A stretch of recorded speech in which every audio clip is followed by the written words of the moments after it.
A paz de Jesus a todos, o amor de Maria, esteja em vossos corações, da qual foste chamados a ser um povo santo no seu graça e paz, da parte de nosso Senhor e Salvador, Jesus Cristo. Salve Maria Imaculada, sempre virgem. Meu querido Simão, minha querida Simão, nós estamos aqui para um vídeo hoje, olha. Hoje é arrancando o couro pelo sovaco, como dizem os nossos irmãos. Olha só, eu tô com várias perguntas aqui, ó, tá aqui na minha frente. Eu tô com várias perguntas Protex. Deixa eu ver quantas. 1, 2, 3, 4, 5, 6. Eu tô com 6 perguntas Protex feitas para mim nos comentários dos meus vídeos, não é?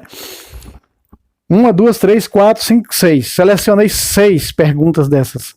Das várias. Tem várias perguntas Protex, né? Que eles disseram que nós não podemos responder. Quem fez essas perguntas disse que nós não podíamos responder dentro da Bíblia. Isso não tinha respaldo bíblico. Eu vou mostrar para você hoje aqui. Primeiro vamos reverenciar aqui o Senhor Deus, nosso Senhor e Salvador Jesus Cristo no seu tempo santo, né? Glória ao Pai, ao Filho e ao Espírito Santo. Toda honra, toda glória a ti, Senhor, meu Rei e meu Salvador, meu tudo e meu pastor. Né? Toda honra, toda glória a Jesus sacramentado no seu altar santo, não é? Glorioso, altar do sacrifício, altar verdadeiro aqui nesta linda casa do Senhor. Louvado seja Deus, né? Esta casa maravilhosa. Vamos lá? Meu querido Simão, é tirando o couro pelo sovaco. Olha só, a primeira pergunta Protex é: cadê o purgatório na Bíblia? Vocês afirmam que existe o purgatório, mas não mostra na Bíblia. Nós já estamos cansados de mostrar nas Sagradas Escrituras. É verdadeiramente não acompanhar esse apostolado. Protex, que diz que não tem purgatório na Bíblia. Deixa eu dizer para você. O termo purgatório não vai encontrar na Bíblia. Foi a igreja que denominou esse termo purgatório.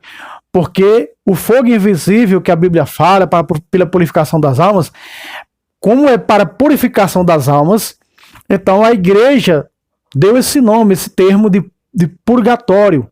Purgar a alma, porque vem de purgar, de purificar.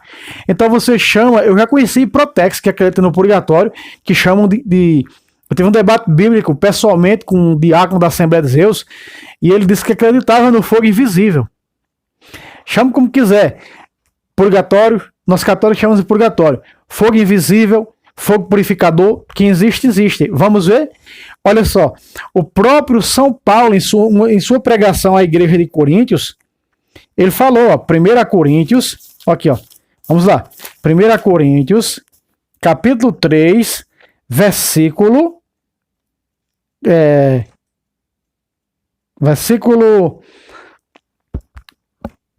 14 e 15. Se a construção resistir, o construtor receberá a recompensa. Que recompensa é essa? A salvação. 15. Se pegar fogo, arcará com os danos. Ele será salvo, porém, passando de alguma maneira através do fogo. Aqui está. Será salvo passando através do fogo. É esse fogo que a igreja denominou como purgatório. Dentro da Bíblia não tem o termo, repito, não tem o termo purgatório, mas tem a doutrina do purgatório. A doutrina do purgatório está na Bíblia. E esse versículo no Novo Testamento é o mais amplo, está com mais nitidez, vamos dizer assim. Então, eu espero que o senhor protestante que disse que nós não mostramos purgatório na Bíblia, realmente o termo purgatório não tem na Bíblia, mas você tem que confessar que São Paulo está dizendo que existe um fogo que o sujeito será salvo passando através dele. Então, é esse fogo que a igreja chama de purgatório, é um fogo purificador. Né? Então, isso aqui vocês não podem negar. Agora é verdade que alguns protestantes dizem que isso aqui é o fogo do inferno. Preste atenção. Se isso aqui fosse o fogo do inferno, a Bíblia diz que o lago de fogo, caindo lá, ninguém sairá mais. Ficará por toda a eternidade, o lago de fogo. Então isso aqui não é no lago de fogo não, porque esse é um fogo que salva. Será salvo passar através do fogo. Tem alguns outros protestantes que dizem que esse fogo aqui é um fogo espiritual, como por exemplo João Batista disse, batizará no Espírito Santo no fogo. Meu queridíssimo irmão, minha queridíssima irmã, o texto, os versículos anteriores vai dizer a respeito disso, confirmar que esse é um fogo de purificação da alma, para que o sujeito possa ser salvo. Então, completa adulteração, para não dar o braço a torcer, né, conhecer, e repito, vários protestantes que confessam que há sim um fogo invisível depois, quando a pessoa morre, para poder passar, para poder entrar na eternidade, uma espécie de uma purificação. Tem protestantes em debates bíblicos, já tive muitos debates bíblicos nos inícios dos anos 2000 com vários protestantes, e eles confessaram que existe sim um fogo invisível. Eles disseram para mim: nós não chamamos de purgatório como vocês católicos, mas cremos que há um fogo invisível, que a alma passará na outra vida.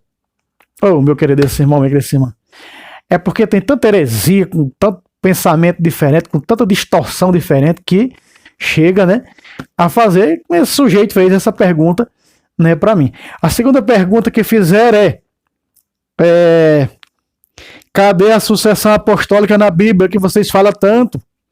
Vocês dizem que vocês têm sucessão apostólica, mas não mostram na Bíblia. Estamos cansados de mostrar. Eu já estou careca, sem nenhum cabelo na cabeça, de tanto mostrar nesse canal a sucessão apostólica. Não é? Nós sabemos, Jesus chamou Pedro, selecionou ali 12, colocou Pedro como príncipe desses 12. Não é? O Evangelho de Mateus narra muito bem isso. E chamou ele para governar em João 21:15 em diante. Não é? E esses apóstolos saíram ordenando, isso chama-se ordenação apostólica. Por exemplo, São Clemente Romano foi ordenado por Pedro, São Clemente Romano ordenou outros, aqueles outros ordenaram os outros, e veio assim de Pedro até nós. Isso é a escadinha, chamada sucessão apostólica, e também está na Bíblia. Vamos ver quando São Paulo foi ordenado, né? São Paulo foi ordenado e ordenou outros. Olha só, aqui em Coríntios, no capítulo, em Atos dos Apóstolos, capítulo 13, versículo 2 e 3. Enquanto celebrava o culto do Senhor, a missa, a ordenação só pode ser dentro da missa, os sacramentos dentro da missa. Eu gosto muito do nosso pároco que faz o batizado dentro da Santa Missa, é o correto. Enquanto celebrava o culto do Senhor, a Santa Missa, né? Depois de terem jejuado, disse-lhe o Espírito Santo: separai-me Barnabé e Saulo para a obra que os tenham destinado. Versículo 3, a ordenação. Então, jejuando e orando, impuseram-lhe as mãos e o despediram. Aqui está a ordenação de Paulo, né, e Barnabé. Então, São Paulo foi ordenado. Aí, São Paulo, depois que foi ordenado, ele ordenou Tito, ele ordenou São Timóteo, não é? Ordenou São Timóteo, está na própria carta de Timóteo, a ordenação, né, dele. E ele também ordenou 12 bispos da igreja de Éfeso, mais na frente aqui, ó. Capítulo 19, ele batizou e ordenou, veja só. Versículo 3, versículo 4, 5. Ouvindo isso, foram batizados em nome do Senhor Jesus. E quando Paulo impôs as mãos, o Espírito Santo desceu sobre ele, eles lhe falavam língua estranha e profetizavam. Eram todos 12 homens. Esses homens foram confirmados e foram ordenados. Mais tarde eles vão ser ordenados, não é? Bispos. Olha só. 14:23. Em cada igreja ordenavam anciãos após orações com jejuns. Veja aí, ordenando. Os anciãos ordenando. Veja onde aparece o sacramento da ordem. Então você vê, estou mostrando do apóstolo Paulo, né? Tem muitos no contexto histórico, meus queridos amados irmãos e irmãs, que eles desconhecem, não acreditam no contexto histórico, né? A gente vai fazer o quê? Se não acredita no contexto histórico. Paulo disse que nós não tivéssemos comunhão, nem sequer chegássemos a conversar com esse tipo de gente que não traz a tradição apostólica. 2 Tessalonicenses, capítulo 3, versículo 6. Veja, 2 Timóteo 1:6 diz assim. Olha aqui a ordenação de São Timóteo por São Paulo. E por esse motivo eu te exorto a reavivar a chama do dom de Deus que recebestes. O que é esse dom? O sacramento. Que recebestes pela imposição das minhas mãos. Aí está. Quando São Paulo ordenou o jovem bispo, tinha cerca de 21 a 23 anos, diz o contexto histórico, era um bispo jovem, São Timóteo, aliás, São Timóteo, né? Está 2 Timóteo 1, versículo 6. Muito bem. A segunda pergunta que os protex fazem para mim é: cadê os... a segunda não, é a terceira, né? É a terceira. Cadê o casamento na igreja, na Bíblia? Eu já trouxe muito aqui, né, refutando, né, que o casamento no civil é falso, o verdadeiro é na igreja. Você sabe que para nós discernirmos o casamento na igreja, para o discernimento bíblico nos mostra o casamento na igreja, ele é o casamento no Senhor, ele é no espiritual. O sacramento é algo espiritual. No civil é lei dos homens. Vamos ver o que disse São Paulo. Olha que São Paulo, e é a Romanos 7. Olha só, eles usam o capítulo 7 de Romanos para dizer que o casamento é no civil. Uma má interpretação, um má entendimento deles. Eu era protex e usava muito isso. Olha só, eles pegam do capítulo 7, do versículo 1 ao versículo 3, para dizer que o casamento é na lei. Mas aqui está falando-se, está citando de Jesus, que é Deus, com a religião judaica. Eles estavam ligados pela lei. Era um documento. Mas morrendo o esposo, que era Jesus, ficou a religião veterotestamentária judaica desabrigada, viúva. Então ele citou isso para falar em termos... Ai, meu Deus. Em termos literais, os protestantes sem entendimento, meu Deus do céu. Porque nunca vão entender as Sagradas Escrituras. A única coisa que fazem com as Escrituras é deturpar. 2 de Pedro 3,16. Veja, eles não leem o versículo 4, que anula toda a lei. Olha só o verso 4. Ó. Romanos 7, verso 4. Assim, meus irmãos, também vós estáis mortos para a lei pelo sacrifício do corpo de Cristo. Aí está. A lei está morta para nós e nós estamos mortos para a lei.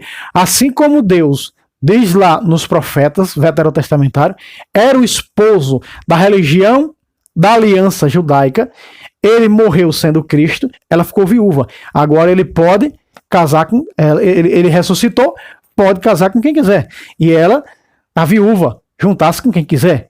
Desabrigada, não é? Muito bem. Então aqui, meu querido irmão, minha querida irmã, está dizendo que também nós morremos para a lei veterotestamentária, agora para viver pela fé. Morre o natural, o literal, e nasce o espiritual. O protestantismo não entende, é cego.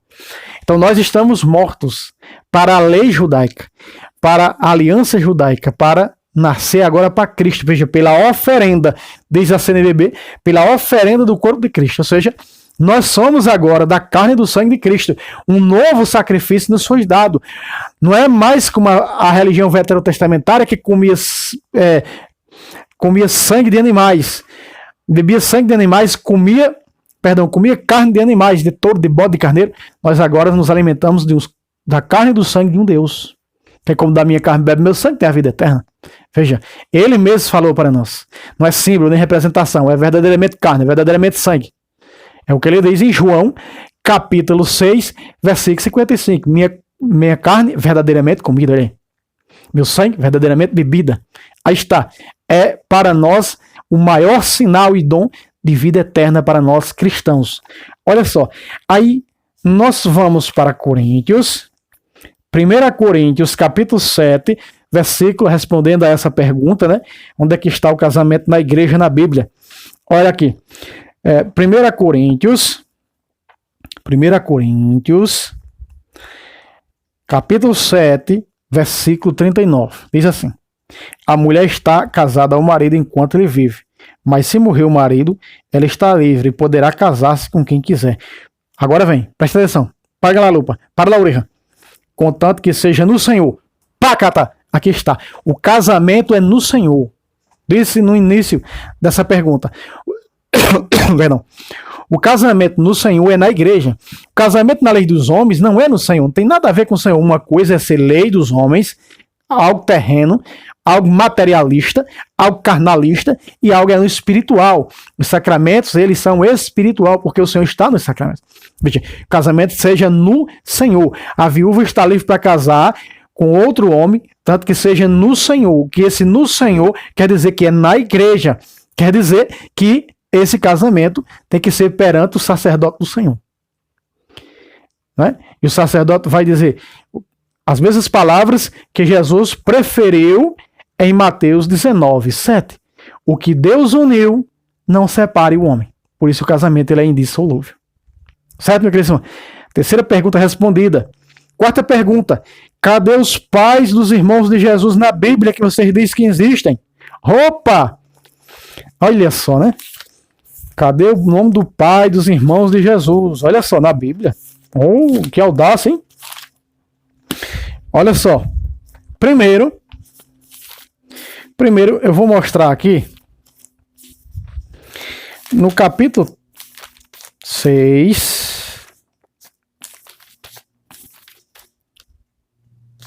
Capítulo 6 de São Lucas é os pais dos irmãos de Jesus, que é citado no capítulo 6:3 de Marcos. Não é ele o carpinteiro, o filho de Maria? Não são seus irmãos Tiago, Judas, Simão e José? Cita esses 4 lá. Veja só tem 2 Tiagos na Bíblia. Eles criaram um terceiro Tiago na Bíblia, onde não existe esse terceiro Tiago na Bíblia. Só existe 2 Tiago. Tiago maior, o contexto histórico, a tradição oral confirma também o que a Sagrada Escritura está dizendo. Só existiu 2 Tiagos, meus irmãos, e os 2 foram apóstolos de Jesus. Tiago maior, que também era parente de Jesus, filho de Zebedeu e seu irmão João, e filhos de Maria Salomé, que era parente da Virgem Maria, e Tiago o menor, não é? Tiago o menor, que foi bispo de Jerusalém.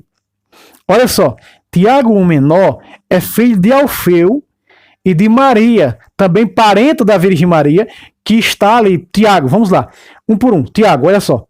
Tiago aparece aqui, ó, na eleição dos apóstolos. Vamos ver o pai dele onde aparece aqui. Né? Aparece, veja, Tiago, Judas, José e Simão. Vamos lá. Lucas 6:15. Mateus, Tomé, Tiago, filho de Alfeu. Aí está. Tiago, filho de Alfeu. Veja, Tiago, aquele Tiago lá citado, né? Não são seus irmãos, citou o quê? Tiago, veja, Tiago, filho de Alfeu. Vamos ver quem é a mãe de Tiago, não é? A mãe de Tiago. Algumas folhas para trás, nós vamos nos deparar com o Evangelho segundo São Marcos, capítulo 15, versículo 40, parte B. Diz assim: Maria Madalena foram ao sepulcro. Veja, Maria Madalena, Maria, mãe de Tiago, o menor, e de José. Veja que apareceu lá também José. Veja, esse Tiago aqui, filho de Alfeu, é filho de Maria, não é? Maria, parenta da mãe de Jesus, que está em João 19:25, ao pé da cruz. Ao pé da cruz estavam algumas mulheres, entre elas Maria Madalena, né? Maria, mãe de Jesus, e Maria, mulher de Cleofas, a irmã da mãe de Jesus. Aí está. Alfeu Cleofas. Alfeu era o segundo nome, era o primeiro nome de Cleofas.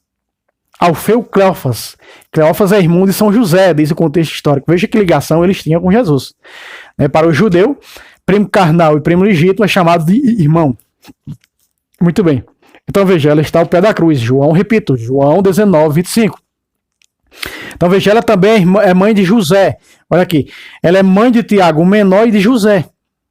Veja, aí diz aqui Salomé, que é a mãe dos filhos de Zebedeu. Salomé, Maria Salomé. Muito bem. 2 já apareceram. Vamos para o Evangelho. 2 apareceram aqui. E Judas. Vamos ver Judas. Judas, que é o Judas Tadeu, que também é citado lá. Marcos, capítulo 13. Vamos pegar aqui. Marcos não, Mateus, capítulo 13. Capítulo 13. Não. Não é capítulo 13, é capítulo 10. Capítulo 10. Capítulo 10, versículo 3. Tiago, filho de Alfeu, e Tadeu. Veja, Judas, Jesus mudou o nome dele para Tadeu. Quando nós pegamos a carta desse Judas Tadeu, antes um pouquinho de Apocalipse, olha o que diz, ó. Preste atenção. Diz assim, ó. Judas, servo de Jesus Cristo, irmão de Tiago. Aqui está. Judas Tadeu é irmão de Tiago. Agora, mostramos 3. Então, Judas Tadeu é irmão de Tiago. Tiago, né, irmão de José. Esses três eram irmãos dos mesmos, filhos da mesma mãe, os três, filhos da mesma mãe e do mesmo pai. Todos os três eram filhos de Alfeu Cleófas. Agora, esse Simão que está ali, também fala Simão, que também era o zelador dos apóstolos, diz assim, ó, versículo 4 do capítulo 10 de Mateus. Simão, o cananeu. Aqui está. Veja, se esse Simão fosse irmão de Jesus, diria Simão, o galileu, diria Simão, o nazareno, mas não, Simão, o cananeu. Se ele era cananeu, ele era de Caná, da Galileia.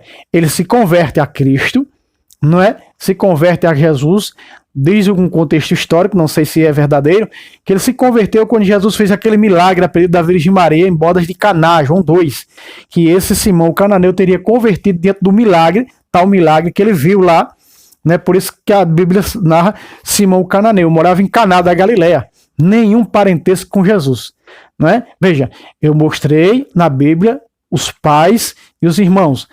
Esse cananeu era de Caná, não era parente de Jesus, mas os outros três eram primos de Jesus: Tiago menor, Judas Tadeu e José. Muito bem. Então, mostrei aqui na própria Bíblia Sagrada. É matando a cobra e mostrando o pau. Muito bem.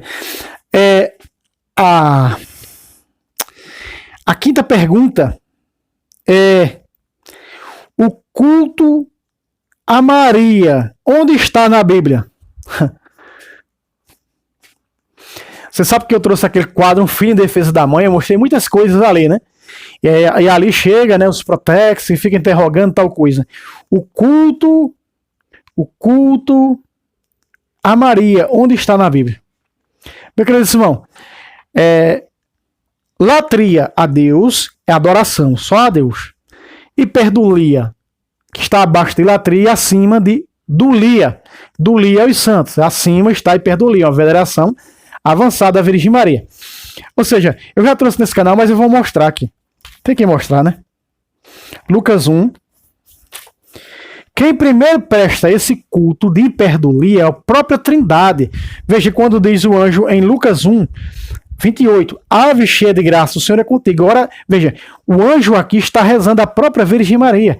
Esse é um culto de hiperdulia, que é a primeira parte da Ave Maria. Então, quando nós rezamos a Maria, quem rezou foi o anjo. Foi palavra criada pelo anjo? Não, ele veio transmitir as palavras de Deus. Gabriel, vá lá e diga a Maria: ave cheia de graça, eu sou com ela. Vai lá dizer. Ele foi e transferiu as palavras de Deus, né? Quando ela vai à casa de Isabel, Isabel fica cheia do Espírito Santo e diz no 42, ó, bendita és tu entre as mulheres. Veja ela exaltando a Virgem Maria na oração: tu és bendita.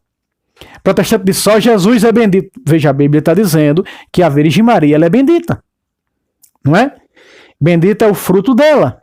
Por isso aquela mulher diz: bem-aventurado o ventre que te carregou e os peitos que te amamentaram. Veja, e a Virgem Maria dizendo aqui: isso que todas as gerações me proclamarão de bem-aventurado. A primeira na Bíblia foi aquela mulher. Nós temos o relato. Veja, a oração de Isabel a Virgem Maria, isso é o quê? Culto de hiperdulia. Oração, dirigir oração à Virgem Maria. Já vi protestante dizer: acredito que a Virgem Maria ela é virgem, que ela é imaculada, ela é perfeita, mas nós não dirigimos oração a ela, que não está na Bíblia. Rapaz, está aqui na Bíblia deles, eles não adulteraram, está na Bíblia deles. A Virgem Maria, Isabel orando a ela, exaltando aqui, ó. Né? Aqui você pode tirar a oração, aqui você pode tirar louvor e até o testemunho no versículo 43. Olha aqui, ó. De onde me vem esta honra que venha me visitar a mãe do meu Senhor? Veja a pequenez de nós seres humanos perto dessa mulher, a grandeza dessa mulher perto de nós. Só tem a Trindade acima dela, mas a Trindade não tem ninguém acima dela. A Trindade espelhou-se, olhou para a Virgem Maria para seu espelho. Olha aí. Então o que é que acontece? Olha o testemunho no 44. Pois assim que a tua voz, a voz de tua saudação chegou aos meus ouvidos, ela vai dar o testemunho. Veja, orar a Virgem Maria, a pequenez no 44 perto da Virgem Maria, não somos ninguém, somos nada, né? E o testemunho no 44, aqui está o louvor, aqui está a oração, aqui está o culto de hiperdulia. Senhores protestantes, aprendam de Bíblia, que vocês não sabem não. A sexta pergunta e última pergunta é: nós cremos só em Jesus. Aonde está a crença e a intercessão dos santos na Bíblia? Por que vocês não mostram? Nesse postulado eu mostrei e mostro. Cansado de mostrar. Eu acabei de citar, não foi? Olha, eu citei num vídeo, hoje eu estou gravando vários vídeos sobre estudos bíblicos, ensinando como pregar. Eu mostrei na Bíblia Sagrada Jesus ensinando a crença nos santos. Olha aqui, ó, Mateus 21, a crença nos santos, 21. Olha só. 21 de Mateus, 31 e 32, presta atenção. Qual dos dois fez a vontade? Parte B. Jesus disse, ó, respondeu-lhes: em verdade vos digo, os publicanos e as meretrizes vos precedem o reino de Deus. 32. Porque João veio a vós no caminho da justiça, e não crestes nele. Meus irmãos, é Jesus que está ensinando nós a acreditarmos nos santos. Jesus está ensinando, sabe o que aqui, meus irmãos? Abre o olho que eu vou dizer. Jesus está ensinando aqui não só a patrologia, que é conhecer a vida do santo, mas Jesus está ensinando aqui que nós devemos crer nos apologistas, nos padres, nos santos padres apologistas. Entende? O que escreveram, as suas obras, né? O seu exemplo, a crer neles, a acreditar neles, né? Jesus está ensinando a acreditar nos santos. Jesus está ensinando aqui a acreditar no santo João Batista. Olha aqui, ó, continua. João veio a vós no caminho da justiça e não cresce nele. Os publicanos, porém, e as prostitutas creram nele. E vós, vendo isso, nem fostes tocados de arrependimento para crer nele. Meu Deus do céu. Aqui Jesus está ensinando a crença nos santos. Mateus 21. Aqui é a teologia da crença dos santos, é óbvio. Mateus 21, 31 e 32. Olha o que São Paulo disse. Agora isso só está na tradução da Ave Maria.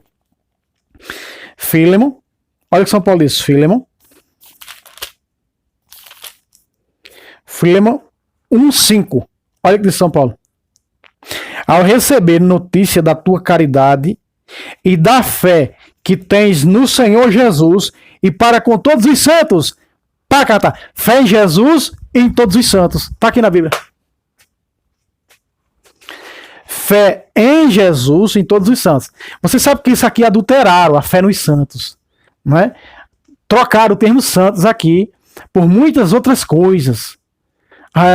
Tá bem adulterado. Eu já trouxe entre as adulterações isso aqui. Mas isso aqui está no original. A fé, a caridade. Isso é a caridade, é o amor para com Jesus, né? E a fé, né? Que tens no Senhor Jesus e em todos os santos. Estou mostrando na Bíblia, matando a cobra e mostrando o pau. E nós vemos aqui em Apocalipse, onde é que os santos intercedem. Veja. Apocalipse, capítulo 6, versículo 9 e versículo 10. Olha só. Quando abriu o quinto selo, vi debaixo do altar as almas. Quem? As almas. Peraí. Mas o protestante diz que fica dormindo embaixo da terra, não tem alma não. Aqui a Bíblia diz que tem alma. Inclusive as deles também. Veja só. As almas dos homens que foram molados, os mártires, por causa da palavra de Deus. Essa palavra é a palavra da igreja. Quem vos ouve, a mim ouve. Lucas 10,16. Né? E do testemunho, que era o depositário. Versículo 10. Agora vem. Põe lá a lupa. Para a orelha. Agora vem a intercessão. Veja. Versículo 10. E clamava em alta voz. E clamava em alta voz. Não escutei direito. Outra vez. E clamava em alta voz. Para quem? As almas clamavam para quem no altar? Para Jesus. Até quando tu, que és o Senhor, o Santo e verdadeiro, que está, ficarás sem fazer justiça. Aqui está as almas dos santos no céu, que já chegaram à perfeição, clamando justiça pelos da terra. Que veja quando se refere dizendo, contra os habitantes da terra. Aí está. E veja que tem alguns protestantes que dizem que lá não tem consciência. Tem consciência sim. A parábola do rico e Lázaro é doutrina maravilhosa. Veja que o rico no inferno conversava com Lázaro, que estava no seio de Abraão, no purgatório, falando dos irmãos que tem aqui. Não é? Veja só. Então tem sim consciência lá. Então, meu querido Simão, eu ia mostrar outro versículo, mas acabei esquecendo aqui, não é, nesse momento. Mas eu acho que ficou bem claro, não é, aqui nas Sagradas Escrituras, mostrando a intercessão. Olha só. Clamava em alta voz dizendo: até quando tu queres? Então, pedindo justiça, pedindo, intercedendo pelos que estão aqui na Terra. Eu acho que ficou bem claro essas 6 perguntas que os protex fizeram. Tem mais perguntas? Tem sim, mais perguntas. Tem uma sabatina de perguntas, né, dos protex. Depois trarei outro vídeo com outras perguntas dos protestantes. Agora me faltou um pouco a memória aqui do versículo e não tem como pausar, porque essa câmera ela é muito ruim, na realidade, aparelho fraco, mas eu tinha outro versículo aqui em mente, mas acabei esquecendo outro versículo de intercessão, mas fazer o que, né? Bom, mas deu para mostrar que eles intercedem sim, tendo consciência. Então Jesus ensina a crença, crer em João Batista ensinou a crença nos santos. E aqui a intercessão dos santos. Muito bem, Deus abençoe vocês. Se inscreva nesse canal, aqui do nosso lado está o Pix, nos ajude esse apostolado, não é? Para que nós possamos fazer assim várias reformas. Deus abençoe vocês e até o próximo vídeo, se Deus quiser. Salve Roma, salve Maria Imaculada, sempre vire. Deus abençoe a todos.